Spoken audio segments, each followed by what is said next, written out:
there anything else that we can do to decrease the risk of ovarian cancer?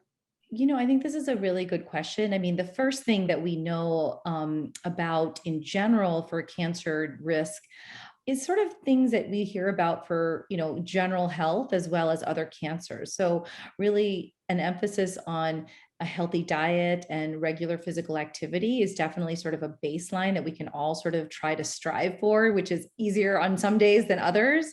But thinking about a diet that has like less animal fats and a diet that has more fruits and vegetables, and trying to get physical activity every day. And it doesn't necessarily have to be like you have to be a marathon runner or you need to run a 5K. Like there's a lot of ways that we can get physical activity in our lives, like playing with your kids, gardening, walking, brisk walking, swimming. There's a whole slew of ways to kind of raise your heart rate. And so that's one thing as a baseline. Again, that sort of covers a lot of different cancers, but ovarian is also one of them that may be affected by that. Coming back to like some of the risk factors, if you are able to conceive a child and carry a child, considering breastfeeding has been shown to decrease risks of ovarian cancer.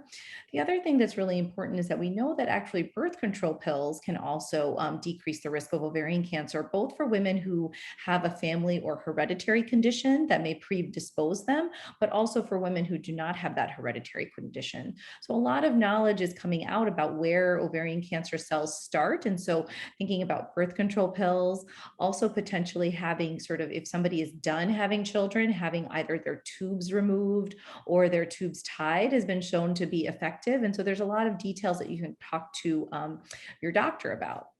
For the women that you just mentioned who actually have a mutation that could predispose them to the cancer, we actually counsel women about risk reducing surgery. So that actually means removing fallopian tubes and ovaries earlier than you would normally. And this is a very, careful decision that needs to be made with counseling with your genetic testing or genetic counselor, as well as your physician, to make sure that's right, because there are a lot of effects of removing ovaries early, which is early menopause.